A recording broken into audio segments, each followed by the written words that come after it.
Universidad Militar Nueva Granada, Programa de Relaciones Internacionales y Estudios Políticos, materia Economía Colombiana, docente John Harold Rosso. Este trabajo es presentado por Laura Sofía Astros Pardo y quien les habla, Lady Lorena Abril Gómez. Buen día. Este webinar está basado en el libro Manual de Ciencia Política de Fernando Galvis, específicamente en el capítulo 13. Primero es importante mencionar el concepto de doctrinas políticas. Si bien la ideología es diferente a la doctrina, se dice que existe una similitud. Respecto al concepto de doctrina, Jean Touchard dice que es un sistema completo de pensamiento que descansa sobre un análisis teórico. Ahora, sobre la ideología, hay diferentes concepciones.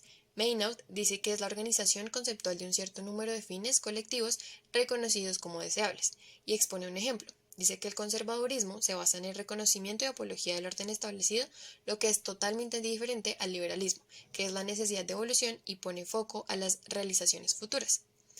Por otro lado, Karl Lowenstein dice que es un sistema coherente de ideas y creencias que explican la actitud del hombre ante la sociedad y que conducen a la adopción de un modo de comportamiento que refleje estas ideas y creencias conformándose a ellas.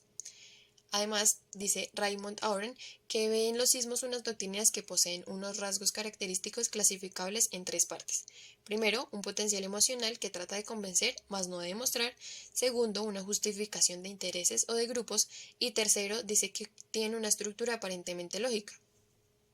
Está también Georges Bourdieu, que dice que es un sistema de ideas o de postulados que se presenta como suficientemente completo para servir de base a la totalidad de las soluciones requeridas por los problemas.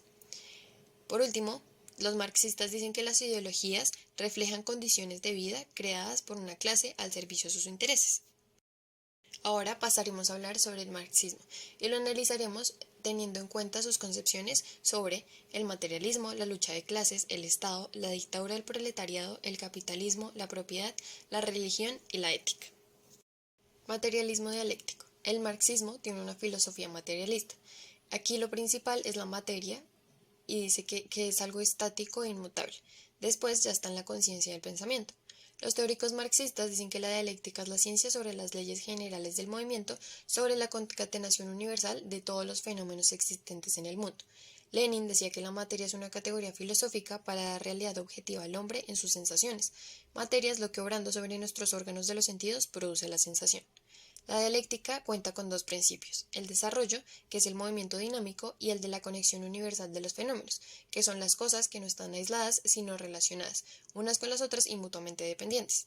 La dialéctica también cuenta con sus leyes. Primero, la ley de unidad y de lucha de contrarios. Segundo, la ley de la mutua transformación de los cambios cuantitativos en cualitativos y la ley de negación. Materialismo histórico. Es la aplicación del materialismo dialéctico en la vida social. Es una doctrina de las leyes del desarrollo de la sociedad humana. El ser social determina la conciencia social. La conciencia no determina existencia, pero al contrario, la existencia social determina la conciencia. Según Marx, los hombres entran en las relaciones determinadas necesarias independientemente de su voluntad, y dice que las relaciones de producción constituyen la estructura económica de la sociedad. También que el modo de producción de la vida material condiciona en general el desarrollo de la vida social, política e intelectual. El materialismo histórico estudia las leyes sociales no como una fuerza exterior que de una vez y para siempre determina cada fase o fenómeno en el desarrollo de la sociedad, sino como una lógica interna de hechos históricos que surgen en el proceso de su despliegue basado en la actividad del hombre. La producción humana de los medios para satisfacer las primeras necesidades constituye el factor primordial de la historia humana. Lucha de clases. La historia de cualquier sociedad hasta nuestros días es la historia de la lucha de clases. Nuestra época simplificó los antagonismos y que solamente quedaron la burguesía y el proletariado. Según Marx y Engels, la burguesía ha destruido todas las relaciones. Además, centralizaron todo, la política, la economía y establecieron la libre competencia. Ahora bien, ¿cómo se determina una clase social? Pues, según Marx, la clase social existe en la medida en que tiene conciencia de ella misma, la cual solamente se consigue con la lucha de clases, y en la medida que se cree unidad con la identidad de sus intereses. Es por esto que los campesinos no son considerados una clase social, sino más bien una vasta masa. La noción de clase puede entenderse como grupos sociales con características similares o puede relacionarse con los medios de producción o con la conciencia de clase. Las clases son grandes grupos humanos antagónicos que difieren según el número que ocupan en un sistema de producción social determinado por las relaciones de producción y por su papel en la organización social del trabajo. Una clase puede apropiarse del trabajo de la otra. Las clases a su vez se dividen en grupos sociales. Ahora, la lucha de clases se desarrolla en lo económico, lo político y lo ideológico. Esto se busca el mejoramiento del proletariado. También se busca cambiar la dictadura de burgueses por la de ellos. Y también se busca que la teoría revolucionaria una a la clase proletaria. Aquí no se permite la existencia de otros partidos, sino solamente la del Partido Comunista. Y bueno, puede que esto lo hayan dicho muchos historiadores burgueses antes que Marx, pero lo novedoso es que determinó que primero, la existencia de las clases está ligada a luchas determinadas e históricas en el desarrollo de la producción. Segundo, la lucha de clases conduce necesariamente a la dictadura del proletariado. Y por último, esta dictadura misma tan solo era el puente hacia la evolución de las clases y hacia una sociedad sin clases. El Estado, para Marx, es un órgano de dominación y opresión de clases, de creación del orden amortiguando el choque entre clases. Dice que es la clase más poderosa, la clase económica dominante, que con ayuda de él se convierte también en la clase política dominante. Para Lenin es el producto y manifestación irreconciliable de las contradicciones de clase. Para Rosim, el contenido clasista del Estado explotador se realiza en dos funciones, una interna y una externa. La primera consiste en mantener sumisa a la mayoría explotada y oprimida, y la segunda se refiere a la ampliación de su territorio aprovechándose de otro Estado, o a la defensa de su país de los ataques del otro. Los marxistas clasifican el Estado en esclavistas, feudales, burgueses y dicen que el Estado se extinguirá como consecuencia del triunfo del socialismo, pero no con ánimo fatalista, sino recordando que la sociedad alguna vez sobrevivió sin este. La dictadura del proletariado.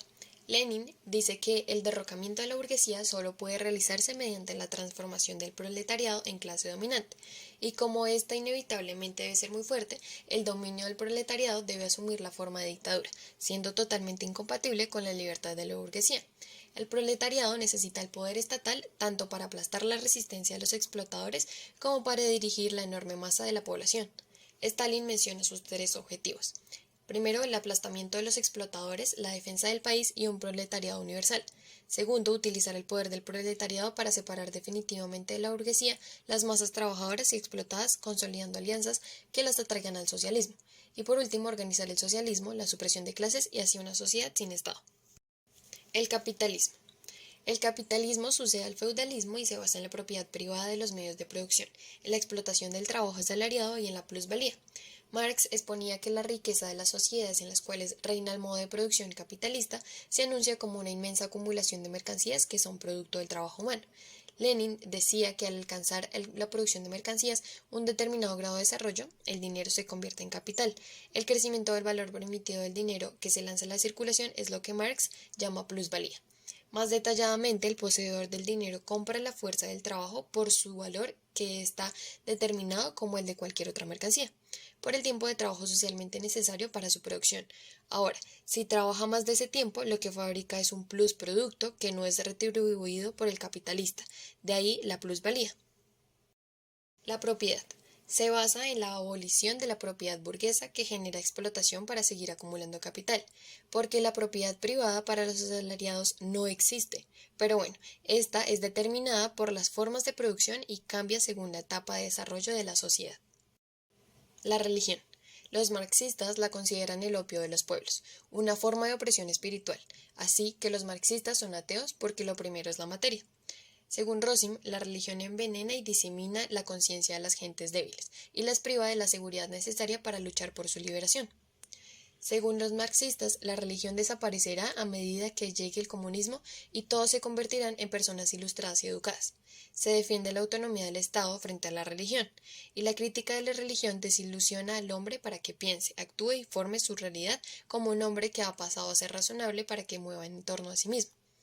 Además, dice que el hombre hace la religión, no es la religión quien hace al hombre. Ética marxista. Según Utkin, el objeto de la ética marxista-leninista está integrado por las leyes más generales del desarrollo de las ideas y convicciones morales, por los sentimientos e impresiones de la gente y sobre todo de los luchadores por el comunismo. La ciencia de la ética materialista sobre el carácter específico y las peculiaridades del desarrollo de la moralidad como forma de conciencia social en general y de la moral comunista en particular. Esta está estrechamente ligada a la etapa económica por la que atraviesa. Ahora, ¿los marxistas en qué sentido repudian la ética y la moralidad? Pues en el sentido que son predicados por la burguesía que deriva de los mandamientos de Dios. La moralidad marxista consiste en destruir la burguesía, unir a los trabajadores en torno al proletariado porque no creen en una moralidad eterna. Los principios de la moral comunista son la devoción al comunismo, el patriotismo, el internacionalismo, la relación comunista con el trabajo y la propiedad social y el colectivismo. Ya para finalizar, tenemos algunos aportes de Lenin al marxismo.